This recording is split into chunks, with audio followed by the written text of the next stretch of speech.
Hello friends, मैं हूं आपकी दीक्षा मैम एंड आप सबका मेरे YouTube channel economics classes bye दीक्षा मैम में स्वागत है। आज का हमारा टॉपिक है डिटर्मिनेंट्स ऑफ डिमांड। आज का टॉपिक कंटिन्यू करने से पहले फ्रेंड्स मैं आप सबको कहना चाहूँगी कि अगर आप मेरी वीडियो देख रहे हो तो मेरे चैनल को लाइक, सब्सक्राइब एंड शेयर ज़रूर कर दें। आज हम देख रहे हैं अपना टॉपिक डिटर्मिनेंट्स ऑफ डिमांड। ये डिटर्मिनेंट्स ऑफ डिमांड का स्टार्ट करने से पहले फ्रेंड्स मैं आपको कहूँगी कि अगर आपने मेरी वीडियो लॉ ऑफ डिमांड क्या है, इंडिविजुअल मार्केट डिमांड क्या है, मार्केट डिमांड कर्व क्या है, ये सारा कुछ अगर नहीं देखा तो आप मेरी दूसरी वीडियोस में जाकर वो चैप्टर क्लियर कर लीजिए, वो टॉपिक क्लियर कर लीजिए। उसके बाद आएंगे हम डिटर्मिनेंट्स ऑफ डिमांड पे। डिटर्मिनेंट्स ऑफ डिमांड में सबसे पहला पॉइंट आता है प्राइस ऑफ द कमोडिटी, कि कमोडिटी के प्राइजेस की क्या है। इसमें क्या बताया गया कि ये भी एक इम्पॉर्टेंट डिटर्मिनेंट है, मोस्ट इम्पॉर्टेंट डिटर्मिनेंट है किसका, लॉ ऑफ डिमांड का। ठीक है, इसमें क्या बताया गया कि देयर इज़ इन्वर्स रिलेशनशिप। क्या रिलेशनशिप है? इन्वर्स रिलेशनशिप है। ये मैं आपको बता चुकी हूँ लॉ ऑफ डिमांड के टॉपिक में। लॉ ऑफ डिमांड क्या बताता है कि जो प्राइस एंड कमोडिटी है, प्राइजेज है और किसी कमोडिटी की क्वांटिटी है, उसमें कौन सा रिलेशनशिप होता है? इन्वर्स रिलेशनशिप होता है। कौन सा रिलेशनशिप होता है? इन्वर्स रिलेशनशिप होता है। इसका मतलब क्या है कि अगर एक प्रोडक्ट के प्राइजेज इंक्रीज़ कर रहे हैं तो दूसरी की डिमांड क्या हो जाती है? क्वांटिटी डिमांडेड क्या हो जाती है? डिक्रीज़ हो जाती है। सिमिलरली अगर उसके प्राइसेस डिक्रीज़ कर रहे हैं तो उसकी डिमांड क्या हो जाती है? इंक्रीज़ हो जाती है। ये चीज़ हमें बताया गया है इन्वर्स रिलेशनशिप में। ठीक है, इसमें क्या यही एक रीज़न है जिसकी वजह जो इम्पोर्टेंट डिटर्मिनेंट है लॉ ऑफ डिमांड होने का। फिर उसके बाद क्या बताया गया है कि fall in prices of product will increase in demand, जो मैंने आपको एक्सप्लेन कर दिया अभी, wire and vice versa. More on this relationship is explain under the law of demand. किस में एक्सप्लेन किया गया है? लॉ ऑफ डिमांड में एक्सप्लेन किया गया है। ये पॉइंट मैंने आपको क्लियर कर दिया है। अब हम चलते हैं नेक्स्ट डिटर्मिनेंट की ओर। नेक्स्ट हमारा डिटर्मिनेंट है prizes of related good. Prizes of related good का मतलब क्या है कि जो प्राइजेज हैं वो मतलब सेम कमोडिटी के नहीं, अदर देन दैट कमोडिटी। मतलब अगर हम प्राइजेज मान लो कोक की बात कर रहे हैं, कोक परचेज कर रहे हैं, उसके मैटर नहीं कर रहा, कोक के अलावा जो उसके अदर प्रोडक्ट है उससे रिलेटेड प्रोडक्ट है। जैसे कोक से रिलेट करता है पेप्सी, कोक से रिलेट करता है स्प्राइट, मतलब ऐसे जो भी उससे रिलेटेड कोल्ड ड्रिंक्स हैं उन सब के प्राइजेस के बारे में बात की गई है। प्राइजेस ऑफ रिलेटेड गुड्स, या फिर जिसको हम क्या कह देते हैं, प्राइजेस ऑफ अदर गुड्स। ठीक है, अब बात करते हैं प्राइजेस ऑफ रिलेटेड। ये भी एक इम्पॉर्टेंट फैक्टर है। इसमें रिलेटेड गुड्स में कौन कौन से गुड्स की बात की गई है? मेनली सब्स्टिट्यूट गुड्स और कॉम्प्लीमेंट्री गुड। कौन कौन से गुड्स की बात की गई है? Substitute goods and complementary. अब हम इसका मीनिंग देखेंगे कि सब्स्टिट्यूट गुड्स और कॉम्प्लीमेंट्री गुड्स क्या होते हैं। सबसे पहले हम बात करते हैं सब्स्टिट्यूट गुड्स की। Substitute good is a good that can be use in the place of particular goods, मतलब उसकी जगह यूज़ किया जा रहा है। जैसे एग्जाम्पल मैंने आपको अभी दी थी, कोक एंड पेप्सी। ठीक है, और इसके अलावा टी एंड कॉफ़ी, और भी बहुत सारे एग्जाम्पल है जैसे इसमें भी दिए गए हैं। ट्रेन राइड किसकी जगह यूज़ की जा सकती है? बस राइड की जगह। पेयर फॉर एन एप्पल की तरह यूज़ कर सकते हैं। जेल पेन और बॉल पेन, ये सब क्या एक दूसरे की जगह यूज़ कर सकते हैं। सब्स्टिट्यूट क्या गुड्स कौन से होते हैं? जो हम एक प्रोडक्ट को दूसरे प्रोडक्ट की तरह यूज़ कर सकते हैं, उसकी प्लेस पे यूज़ कर सकते हैं। उन कमोडिटीज़ को हम क्या बोलते हैं? सब्स्टिट्यूट गुड्स बोलते हैं। क्या बोलते हैं? सब्स्टिट्यूट गुड्स बोलते हैं। ठीक है, इसके बाद हम बात करते हैं, अगर इन्होंने क्या बताया गया कि लॉ ऑफ डिमांड मतलब डिमांड होने का रीज़न क्या है सब्स्टिट्यूट गुड्स का। अगर सब्स्टिट्यूट गुड्स मतलब जैसे हमने एक एग्जांपल ली कोक एंड पेप्सी, मान लो अगर पेप्सी के प्राइजेस इंक्रीज़ कर रहे हैं जबकि कोक के प्राइजेस सेम है, आप कोक परचेज़ करना चाहते हो लेकिन कोक को छोड़ के अगर पेप्सी के प्राइजेस हाई हो रहे हैं तो जो लोग पेप्सी पीते हैं वो पेप्सी को छोड़कर किस पे शिफ्ट कर देंगे? डिमांड कोक पे शिफ्ट कर देंगे, जिसकी वजह से कोक की डिमांड क्या हो जाएगी? इंक्रीज़ हो जाएगी। ठीक है। क्यों? क्योंकि वो पेप्सी के कंपैरेटिवली क्या हो जाएगा, चीपर हो जाएगा, सस्ता हो जाएगा।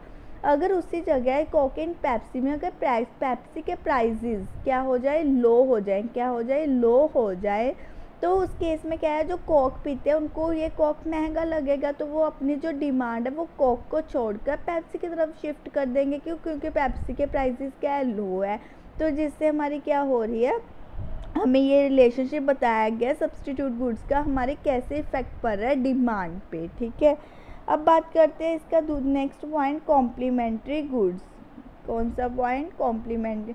इसको हमने भी डायग्राम भी एक्सप्लेन किया है, प्राइजेस ऑफ सब्स्टिट्यूट गुड्स को हमने विद डायग्राम एक्सप्लेन किया है। जैसे अभी बताया मैंने, अगर एक प्रोडक्ट के, ठीक है, एक प्रोडक्ट के प्राइजेस इंक्रीज हो रहे हैं, जैसे हमने यहाँ पे बात की है प्राइजेस ऑफ सब्स्टिट्यूट गुड्स, और यहाँ पे हमने क्या लिया है, क्वांटिटी लिया है। मान लो अगर एक प्रोडक्ट के प्राइजेस इंक्रीज हो रहे हैं तो दूसरे प्रोडक्ट की डिमांड क्या हो रही है, इंक्रीज हो रही है। जैसे मैंने अभी आपको एग्जांपल के साथ एक्सप्लेन किया है, कोक एंड पेप्सी। अगर कोक के प्राइजेस हाई हो रहे हैं तो पेप्सी की डिमांड क्या हो जाएगी, इंक्रीज हो जाएगी।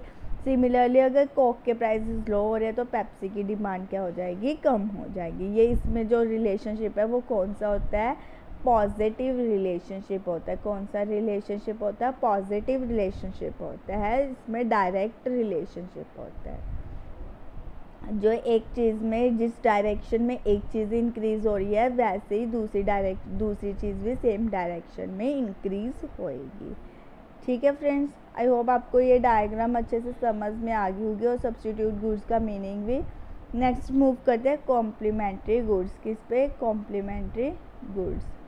ये कौन सी गुड्स होती हैं, जो कॉम्प्लीमेंट मतलब दो कमोडिटीज़ मिलकर एक चीज़ की डिमांड को पूरा करते हैं। दो गुड्स आपस में मिलकर एक प्रोडक्ट की डिमांड को फुलफिल करते हैं। जैसे कार एंड पेट्रोल। अगर कार है, पेट्रोल नहीं है, तो क्या वो चलेगी? नहीं। पेट्रोल के बिना कार की कोई वैल्यू नहीं है और कार के बिना पेट्रोल की कोई वैल्यू नहीं है। तो ये चीज़ क्या आ जाएंगी, हमारे कॉम्प्लीमेंट्री गुड्स, जो दोनों मिलकर किसी प्रोडक्ट की डिमांड को पूरा करते हैं। ठीक है, यही आ गया। A complementary good is a commodity which has to be use in conjunction. Conjunction का मतलब क्या है, साथ में यूज़ किए जाते हैं। For example petrol and car, bricks and cement, ink pen and ink. Ink pen में अगर इंक ही नहीं होएगी तो क्या होगा, are to be consume jointly. क्या यूज़ किए जाते हैं, जॉइंटली यूज़ किए जाते हैं। One of them become expensive, the demand for the other will decrease. इसमें कौन सा रिलेशनशिप है, इसमें इन्वर्स रिलेशनशिप है, इनडायरेक्ट रिलेशनशिप है। क्यों? क्योंकि ये दोनों साथ में इंक्रीज़ करते हैं। अगर एक के प्रोडक्ट हाई हो गए, मान लो कार के रेट हाई हो गए, तो वो कार को परचेज़ नहीं करेंगे। कार को परचेज़ नहीं करेंगे तो पेट्रोल का क्या मतलब बन गया, पेट्रोल वो परचेज़ नहीं करेंगे क्योंकि पेट्रोल के बिना वो कार नहीं चलेगी। ठीक है, तो एक प्रोडक्ट के अगर प्राइसेस हाई हो रहे हैं तो दूसरे की डिमांड क्या हो रही है, लो हो रही है। अगर एक के हाई हो रहे हैं तो दूसरे की जो डिमांड है वो लो हो रही है। इसमें जो रिलेशनशिप है इन्वर्स है। इसी तरह हमने विद फिगर एक्सप्लेन किया है। ठीक है, हमने एक तरफ डिमांड ले ली इंक पेन की और एक तरफ हमने प्राइजेस ले लिए इंक के। मान लो इंक के जो प्राइजेस है, पहले OP1 थे तो हमारी डिमांड क्या थी, OQ1। क्योंकि हम प्राइजेस हाई हैं तो हमने उसकी डिमांड कम कर रखी थी। जैसे ही प्राइजेस कम हुए, P1 से P2 शिफ्ट किए, तो हमने क्या किया, अपनी डिमांड को इंक्रीज़ कर दिया। फिर प्राइजेस कम हुए, फिर हमने अपनी डिमांड को क्या कर दिया, इंक्रीज़ कर दिया। मतलब क्या है, इसमें ऑपोजिट रिलेशनशिप। अगर प्राइजेस कम होते तो डिमांड हाई होती, अगर प्राइजेस हाई होते तो डिमांड क्या होती है, कम होती है। इसमें जो रिलेशनशिप है ये कौन सी कमोडिटी है, कॉम्प्लीमेंट्री गुड्स। मतलब जो दो प्रोडक्ट मिलकर किसी प्रोडक्ट की डिमांड को फुलफिल करते हैं उसको हम कौन सी गुड्स कहते हैं, कॉम्प्लीमेंट्री गुड्स कहते हैं। आई होप फ्रेंड्स आपको ये सब समझ में आ गया होगा अच्छे से, इसमें आपको कोई भी डाउट नहीं होगा। अभी हम नेक्स्ट पॉइंट की तरफ मूव करते हैं, इनकम ऑफ द कंज्यूमर। इसमें इनकम ऑफ द कंज्यूमर ये भी एक इम्पॉर्टेंट कंसेप्ट है, इम्पॉर्टेंट रोल प्ले करता है डिटर्मिनेंट में। ठीक है, इसमें जो हम इनकम से क्या है, इनकम वो होती है जिससे वो एक कंज्यूमर क्या है कमोडिटीज़ को परचेज़ कर सकते हैं। उसकी एक पावर होती है कि उसके पास इतने पैसे तो वो इतनी चीज़ें परचेज़ कर सकता है। जैसे जैसे उसकी इनकम इंक्रीज़ होती जाती है वो डिमांड जो नॉर्मल गुड्स है, नॉर्मल गुड्स की डिमांड को तो इंक्रीज़ कर देगा। नॉर्मल गुड्स के केस में डायरेक्ट रिलेशनशिप रहेगा, उसकी डिमांड हाई होगी। अब मैं आपको बोल रही हूँ नॉर्मल गुड्स तो आपको नॉर्मल गुड्स और मैं कंफ्यूज होंगी कि नॉर्मल गुड्स के अलावा और कौन से ऐसे गुड्स होते हैं। तो हमारे पास नॉर्मल गुड्स, इन्फीरियर गुड्स, ऐसे अलग अलग कैटेगरी के गुड्स होते हैं जिसको हमने डिफाइन किया है। सबसे पहले हम समझते हैं कि नॉर्मल गुड्स क्या होते हैं। ये वो गुड्स होते हैं जिसकी क्वालिटी बहुत हाई होती है। क्या होती है? हाई क्वालिटी प्रोडक्ट होते हैं, मतलब जिसको परचेज़ करना हर कोई पर्सन चाहता है, जिसकी क्वालिटी बहुत ज़्यादा हाई होती है और प्राइसेस भी हाई होते हैं, हाई क्वालिटी के हैं। तो normal goods are those goods that the demand for which tends to increase following increase in consumer income. जैसे जैसे एक पर्सन की इनकम इंक्रीज होएगी वो उसकी डिमांड को इंक्रीज करता जाएगा एंड वाइस वर्सा। इसकी वजह से जो रिलेशनशिप है वो पॉजिटिव रिलेशनशिप बताया गया कंज्यूमर की इनकम और डिमांड में। अगर इनकम बढ़ी तो नॉर्मल गुड्स की जो डिमांड है वो भी इंक्रीज हो जाएगी। ठीक है, अब बात करते हैं दूसरी गुड्स की, इन्फीरियर गुड्स। कौन से goods? Inferior goods. Inferior goods कौन से होते हैं? जो थोड़ी सी लो क्वालिटी के होते हैं। कौन सी क्वालिटी के होते हैं? लो क्वालिटी के प्रोडक्ट्स होते हैं, नॉर्मल से थोड़ा कम, मतलब अच्छी क्वालिटी के नहीं होते। दीज आर तो गुड्स जिसकी हम डिमांड क्या है कम करना पसंद करते हैं, लेकिन इसके प्राइजेस कम होते हैं। जो पुअर पीपल होते हैं, मतलब जिनके पास इतनी इनकम नहीं होती, वो क्या है इस प्रोडक्ट की डिमांड क्या है ज़्यादा करते हैं। क्यों? क्योंकि इसके प्राइजेस क्या होते हैं कम होते हैं, तो इसकी डिमांड क्या होती है हाई होती है। लेकिन अगर इसके प्राइजेस हाई हो गए तो वो जो पुअर पीपल वो इन्फीरियर गुड्स की डिमांड क्यों करेंगे? इतने हाई प्राइजेस पे वो इस प्रोडक्ट की डिमांड क्यों करेंगे, जबकि उनको पता है इससे अच्छा नॉर्मल गुड्स है वो भी सेम प्राइस पे मिल रहा है, तो वो उसकी डिमांड करेंगे। वो इन्फीरियर की क्यों करेंगे? इसलिए जब प्राइजेस हाई होता है तो हम इसकी डिमांड को क्या कर देते हैं? कम कर देते हैं। इसकी वजह से जो इसमें रिलेशनशिप बताया गया वो क्या है? इन्वर्स रिलेशनशिप बताया गया है। ठीक है, अब आगे necessaries of life and inexpensive goods. वो जो हमारी लाइफ के लिए इम्पॉर्टेंट गुड्स है, ऐसे गुड्स जिनकी हमें डिमांड करेंगी वैदर उसके प्राइजेस हाई हैं या लो।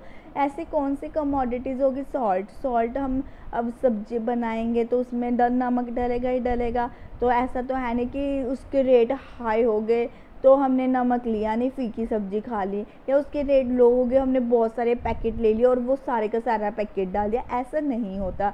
जो हमारे नेसेसरीज गुड्स हैं उनकी हमारी जो डिमांड है वो सेम रहती है, चाहे उसके प्राइजेस क्या है हाई हो या लो हो। जो उसकी डिमांड रहती है वो क्या रहती है?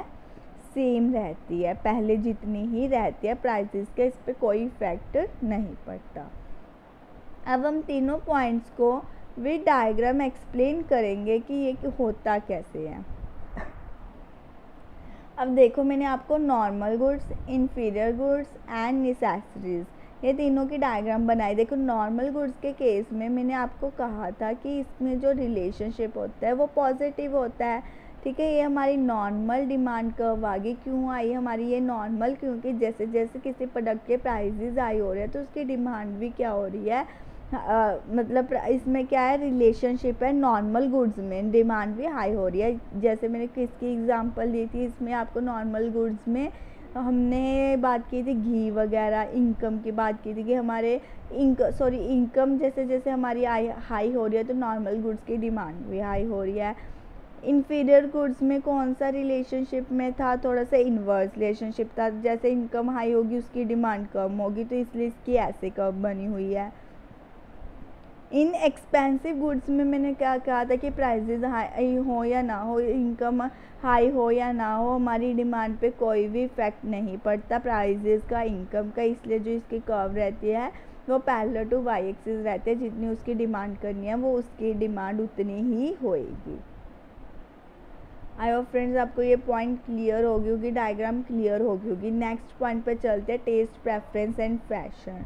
इसमें क्या बताया गया है कि जो एक पर्सन की टेस्ट क्या है, प्रेफरेंस क्या है, ये भी एक इम्पॉर्टेंट फैक्टर है किसी की डिमांड को। अगर आप टी एंड कॉफ़ी में कॉफ़ी प्रेफर कर रहे हैं तो कॉफ़ी की डिमांड ज़्यादा होगी, वो भी मैटर करती है कि आपका टेस्ट क्या है, आप कैसे कपड़े पहनना पसंद करते हो, वेस्टर्न वेयर पहनना पसंद करते हो या सूट्स पहनना पसंद करते हो या क्या करना पसंद करते हो, आपका टेस्ट क्या है। जिस तरफ आपका टेस्ट होगा या जो फैशन में चल रहे होंगे चीज़ें, उस चीज़ की आप डिमांड करना प्रेफर करोगे तो उसी चीज़ की डिमांड क्या होगी, हाई होगी। उस चीज़ की जो कर्व है वो क्या होगी, अपवर्ड शिफ्ट होगी। यही चीज़ इसमें बताया गया, टेस्ट एंड प्रेफरेंसेस में। नेक्स्ट है प्राइजेज एक्सपेक्टेशन। प्राइजेज एक्सपेक्टेशन का मतलब क्या है कि फ्यूचर में प्राइजेज क्या होने वाले हैं, किस में, फ्यूचर में। अगर मान लो फ्यूचर में जो प्राइजेज है आपको पता चल गया हाई होने वाले हैं, जैसे मैं आपको एक एग्जांपल लेती हूँ अनियन के, आजकल जो चल रहा है सीज़न, ठीक है।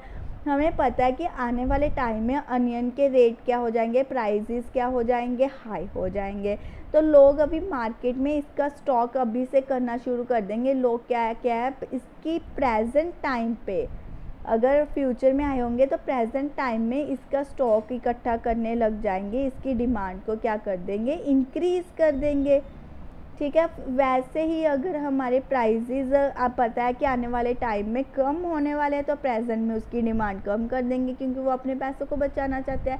तो वो आने वाले टाइम में उसकी क्या है, डिमांड को इंक्रीज़ कर देंगे जब प्राइजेज क्या होंगे, कम होंगे।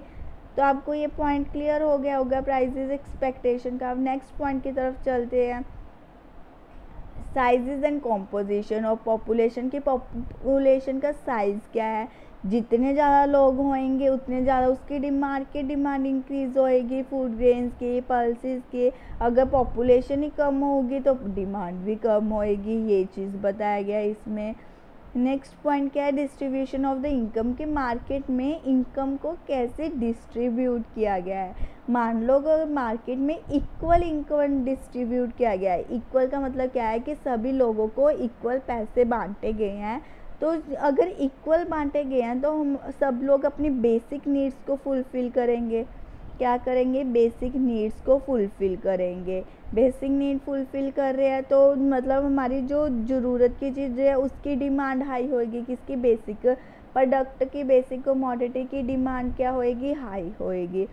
ये किस केस में था, इक्वल के केस में। अगर हम अनइक्वल के केस में बात करें, अनइक्वल इनकम डिस्ट्रीब्यूट किया जा रहा है, अगर हम उस केस में बात करें तो रिच लोगों के पास ज़्यादा पैसे होंगे, पुअर के पास कम। जो रिच लोग जिनके पास ज़्यादा पैसे हैं वो क्या है, बेसिक प्रोडक्ट के साथ साथ लग्जरी प्रोडक्ट की भी डिमांड करेंगे, जैसे रेफ्रिजरेटर, एसी, कलर टीवी, ये सब चीज़ें की डिमांड करेंगे। और पुअर लोग अपनी बेसिक नेसेसिटीज़ भी फुलफ़िल नहीं कर पाएंगे।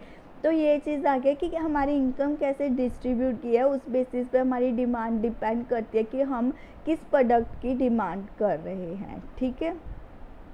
आई होप फ्रेंड्स आपको ये पॉइंट क्लियर हो गए होंगे, डिटर्मिनेंट्स ऑफ डिमांड सारे क्लियर हो गए होंगे, इसमें आपको कोई भी डाउट नहीं होगा। अगर आपको कोई डाउट होगा तो कमेंट सेक्शन में आप मुझे कमेंट कर सकते हैं। और फ्रेंड्स अगर आपको मेरी वीडियो अच्छी लगी हो तो लाइक, सब्सक्राइब एंड शेयर कर सकते हैं। Thank you friends for watching my video.